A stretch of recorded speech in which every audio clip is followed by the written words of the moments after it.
이어서 두 번째 발표가 있겠습니다. 두 번째 발표 주제는 조기 영어 교육의 문제와 뇌발달입니다. 발표자는 이화여자대학교 언어병리학과 임동선 교수님입니다.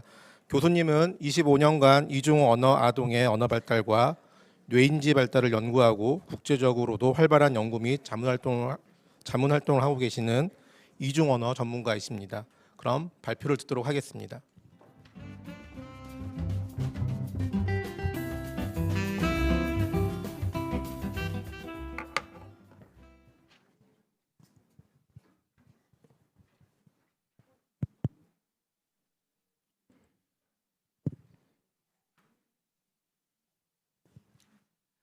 안녕하세요. 이화여자대학교 임동선입니다. 앞서 소개해 주신 것처럼 저는 이중언어 아동의 언어와 뇌 발달을 오랫동안 연구를 해오는 연구자이고, 또 동시에 임상 현장에서 직접 이 이중언어 아동과 부모님을 만나고 또 교사 교육을 하는 임상가이기도 합니다.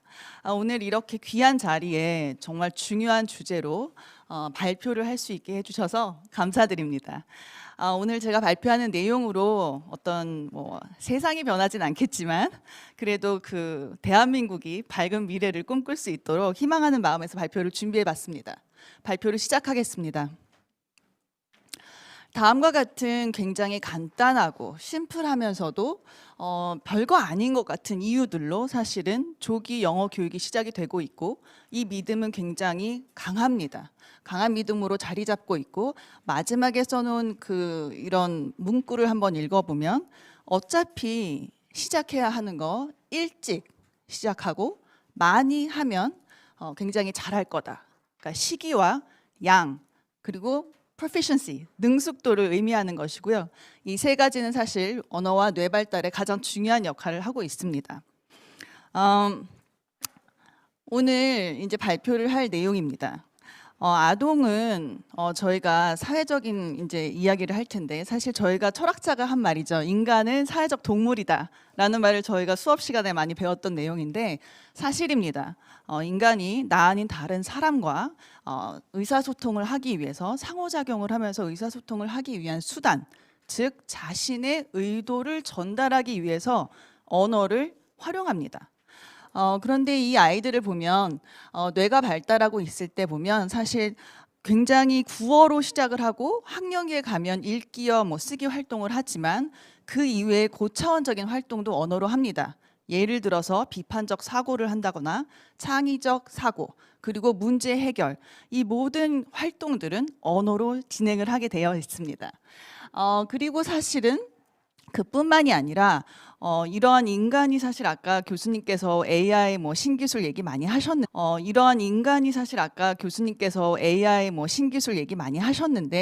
이러한 신기술이 인간의 사고를 따라올 수 없는 이유는 아동의 언어 습득의 비밀 때문입니다.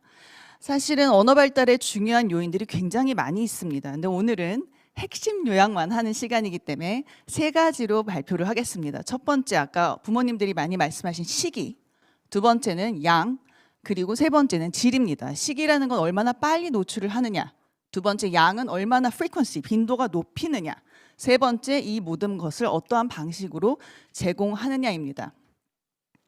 첫 번째, 양에 대해서 말해 보겠습니다. 자, 그림을 보시면 그 청각적 어떤 반응이든 시각적 자극이든 자극을 받아서 neural synapse, 뇌의 신경 회로망이 변화되는 그림입니다. 뇌의 그림이고요.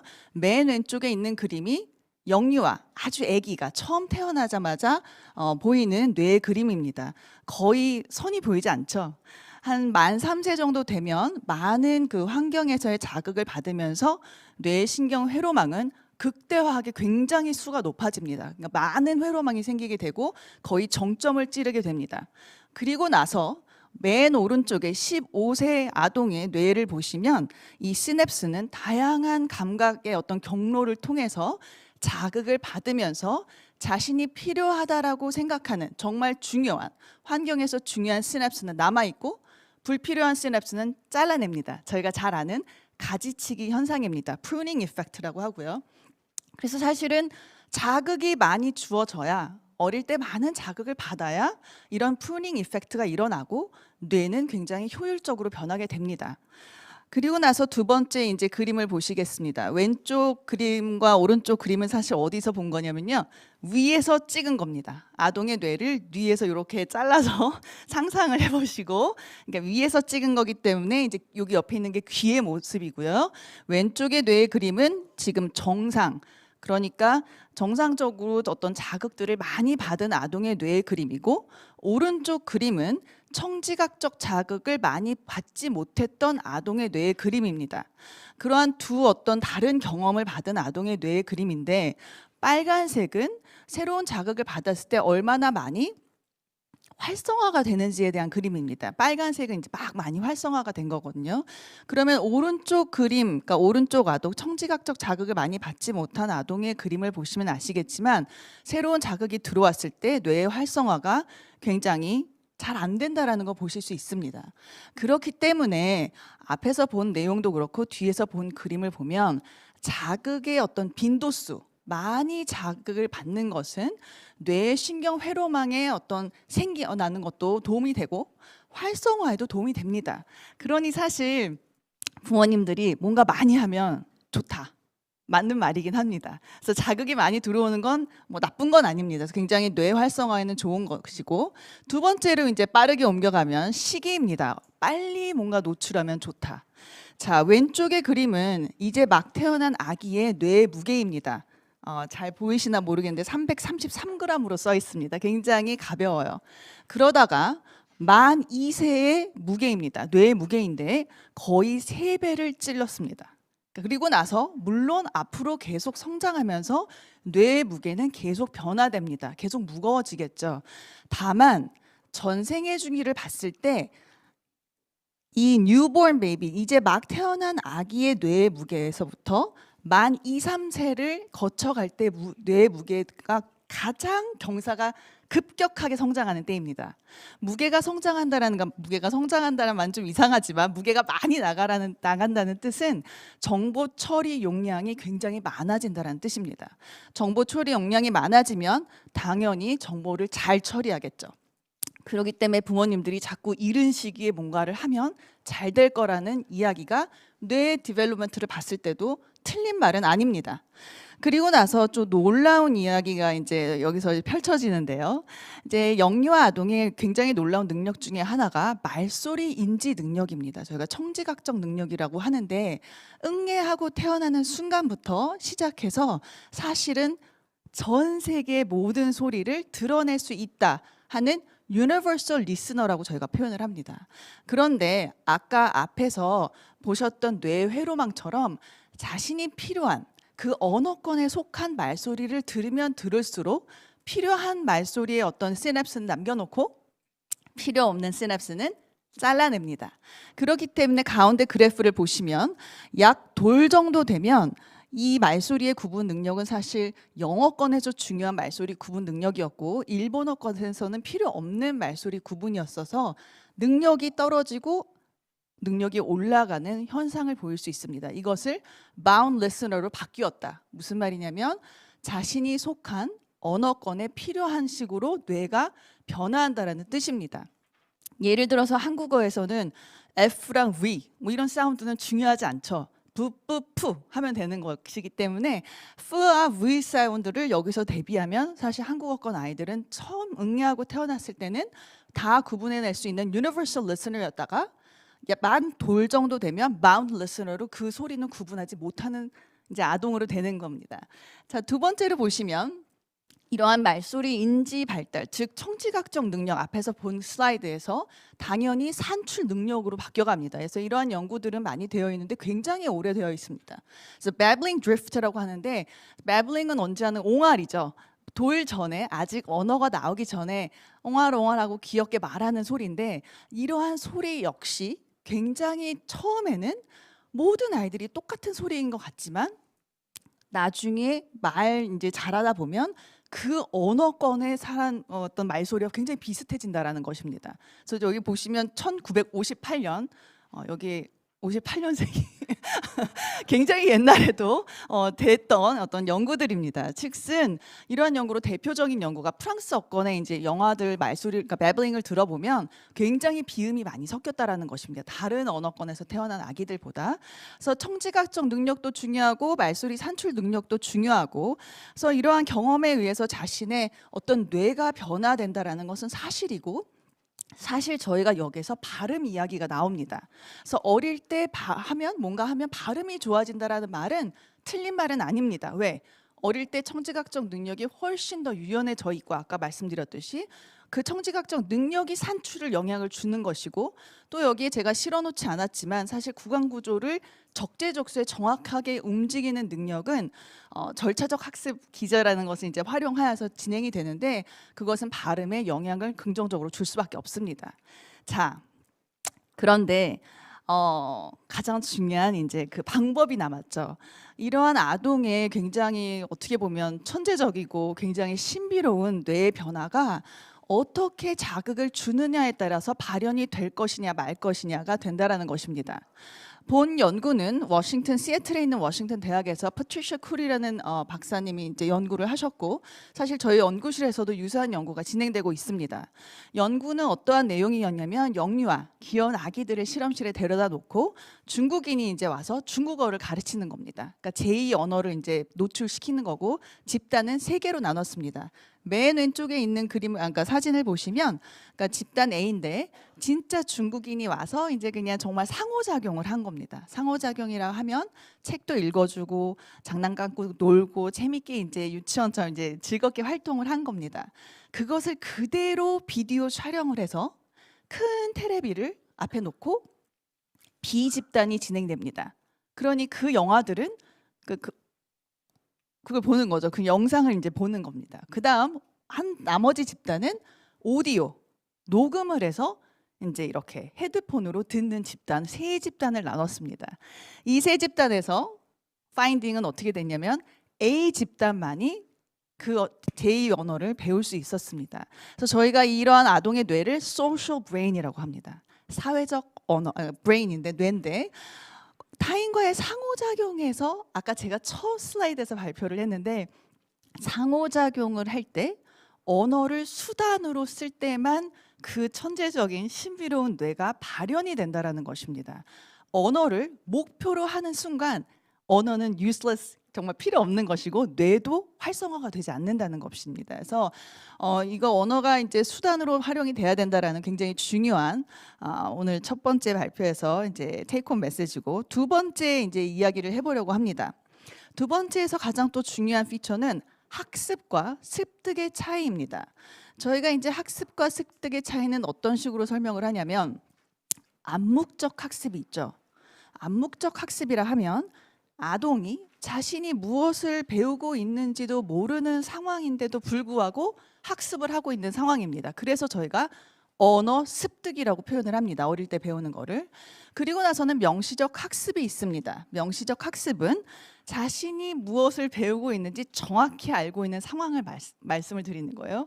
그럼 명시적 학습이라고 하는데, 예를 들면 이런 거예요. 엄마가 물, 여기 물 있지, 물 따라해봐, 물 이러면 당연히 명시적 학습이겠죠. 그런데 세상에 어떠한 사람들도 자신의 모국어를 가르치면서 아이에게 그렇게 눈앞에 갖다 놓으면서 보고 따라해봐 라고 하는 경우는 없습니다. 그렇지만 이제 오히려 얘가 언제 이런 말을 했지? 라고 하는 어휘들이 있죠. 그런 건 암묵적 학습 방법으로 기저를 배우게 된 것입니다. 사실 아동이 영유아 때 언어의 문을 열고 들어올 때는 암묵적 학습 기제를 사용합니다. 굉장히 오랫동안 그것이 진행이 되고, 그것으로 사용이 되지 않으면 아동의 언어 습득의 언어의 어떤 폭발기가 일어날 수가 없습니다. 명시적으로만 학습 기저를 썼다면 아동이 그렇게 빠른 속도로 그렇게 많은 어휘를 배워낼 수가 없습니다. 그래서 암묵적 학습과 명시적 학습에 중요한 차이가 있으며, 영유아 아동들에게 암묵적 학습 기제가 굉장히 중요하다라는 것. 그래서 지속적이고 자연스럽게 노출하고, 또 암묵적 학습 기제라는 건 아동이 굉장히 능동적인 상태로 참여하고 있다라는 것입니다. 명시적 학습과 다르게. 그래서 의사소통 의도를 전달하고자 하는 수단으로 언어가 습득이 되어야 할 것이다 라는 이야기입니다. 세 번째로 이제 넘어가가 중요성인데 이러한 케이스 스터디는 굉장히 많이 배우고 싶은 거죠. 그래서 부모님은 당연히 한국어가 모국어인 부모님이시고 영어 유치원을 갈 수도 있고 또는 유치원이 아니죠.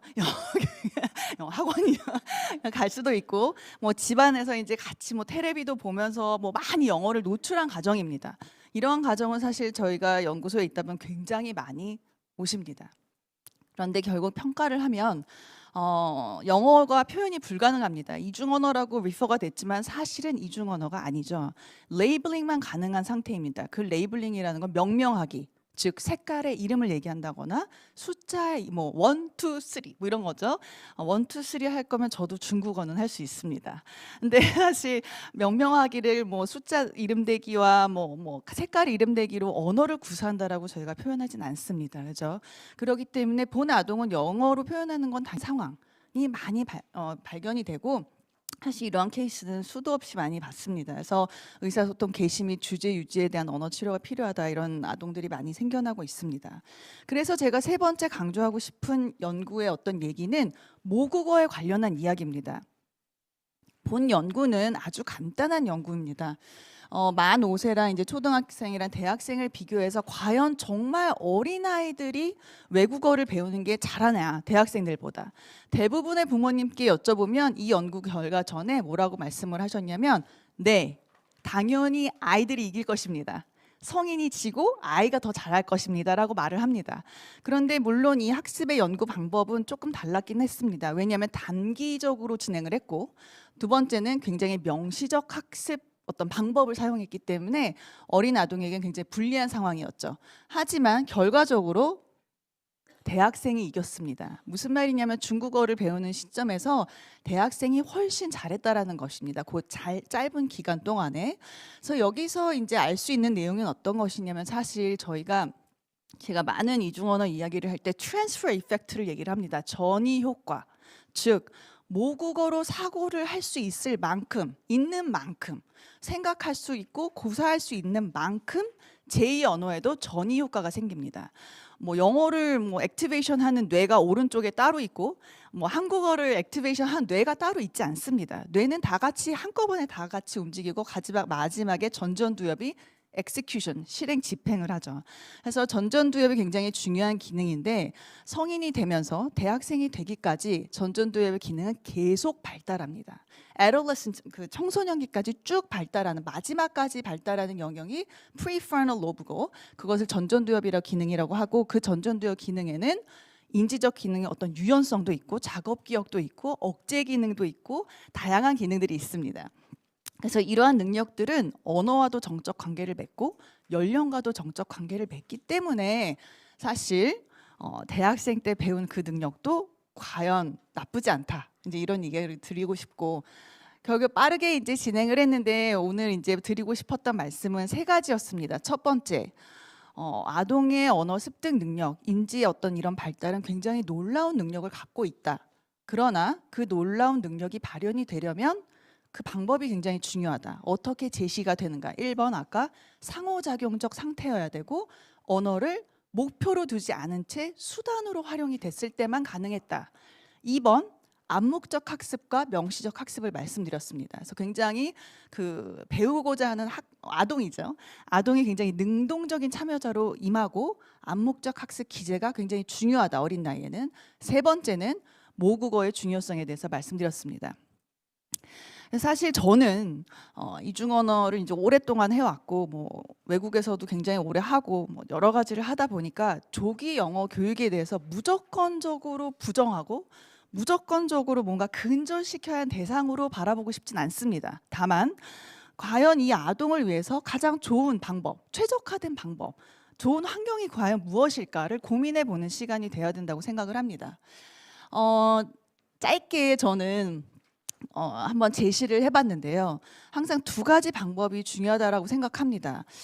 첫 번째는 어떤 건강한 언어 발달이 굉장히 중요하다고 생각합니다. 저도 아동 언어를 하는 사람으로서 뇌 발달을 연구하는 사람으로서 그 건강한 언어 발달을 위해선 우선 적극적인 어떤 홍보 그리고 교육적 캠페인이 교육부에서부터 이제 시작이 돼야 되지 않을까라는 생각을 했고, 왜 얼마 전에 정말 우연히 장관님께서 그 필통톡 제가 구독 눌렀습니다. 정말 놀랍다고 생각했던 게 저 그거 보고 이거 작성하지 않았습니다. 너무 죄송하지만 그게 먼저 나왔던 것 같은데, 그걸 보고 제가 정말 생각했던 교육부에서 뭔가 어떤 전문가, 진실을 말할 수 있는 사람이 이런 홍보 캠페인을 하고 탑다운으로 일단 무브먼트가 일어나야 된다. 2번, 그러한 진실을 아무리 외쳐도 사실은 모두 다 알겠지만 마름업이 되지 않으면, 사실 가정에서 부모님이 움직이지 않는다거나 가정에서 그 마름에서 움직이지 않으면 변화는 일어나지 않습니다. 그래서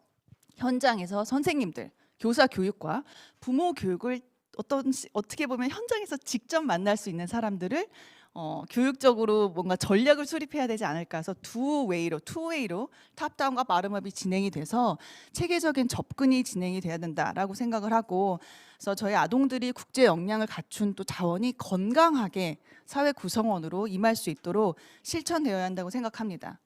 발표를 마치겠습니다. 감사합니다.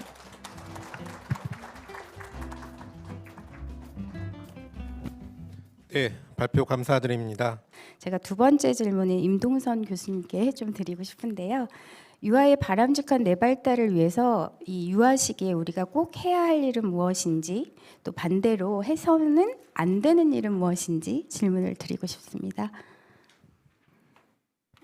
네, 일단 발표에 이제 지금 질문에 답을 하기에 앞서서 꼭 드리고 싶은 말씀은, 부모라면 자신의 자녀를 위해서 가장 최고의 것, 건강한 음식을 먹이지 않습니까? 이유식을 처음 먹일 때도 상한 음식을 먹이진 않잖아요, 저희 아이들한테.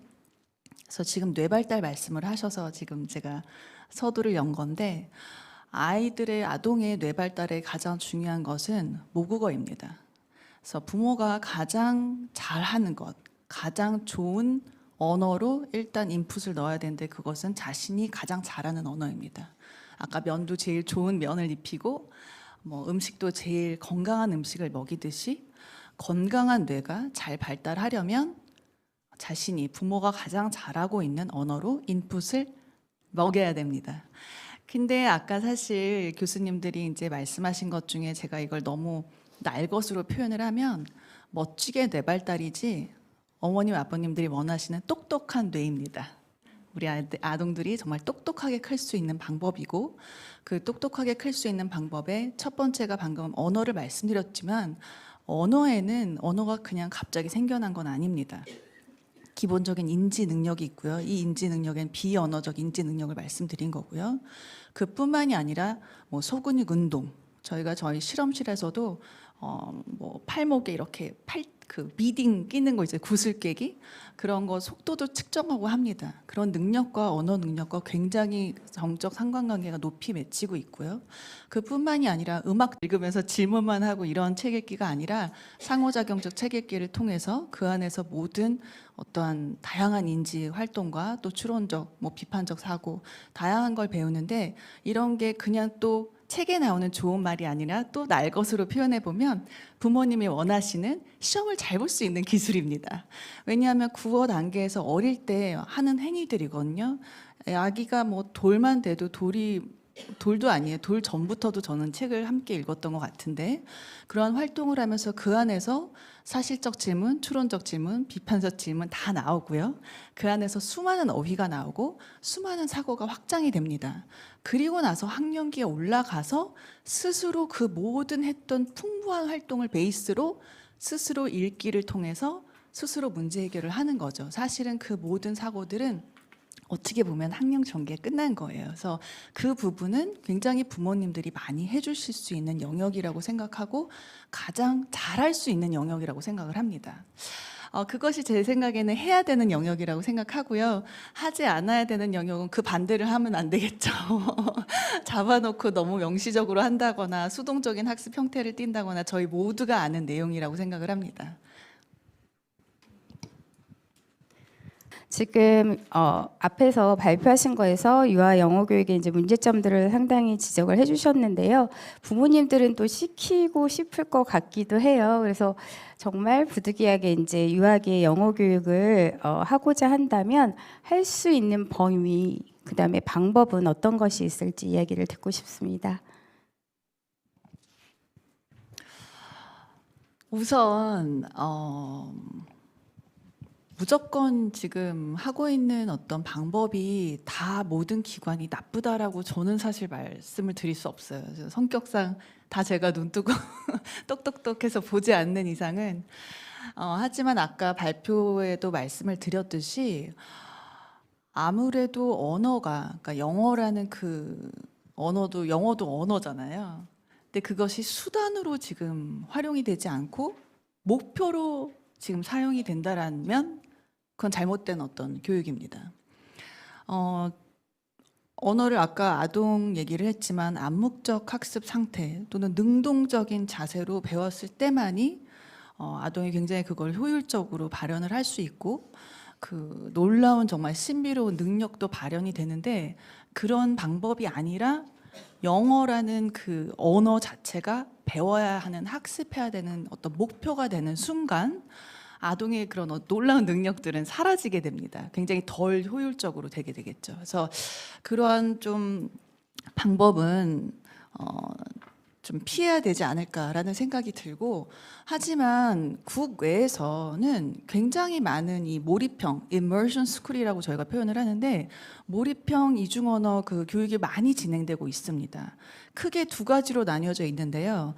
첫 번째 같은 경우는 이제 heritage language, 그러니까 좀 그 모국어가 사회에서 사용되는 언어보다 그 사회 경제적 위치가 낮은, 예를 들면 미국에서 살고 있는 뭐 히스패닉, 스페니쉬 사용하는 사람들일 수도 있고요.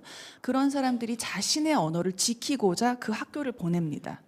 그러니까 몰입형으로 자신의 모국어가 진행되는 그럼 이중 언어 사용이 다 하겠죠. 미국에서 학교를 다니는데 스페니쉬도 쓰고 영어도 쓰고 또는 반대로 지금 한국과 같이 미국에서 어떤 식으로 French English Immersion School, 그러니까 본인의 어떤 그 언어는 영어이지만 미국에 살고 있는 모국어는 영어이지만 다른 거의 사회 경제적 위치가 비슷한 어떤 프랑스어를 배우고 싶어서 보냅니다.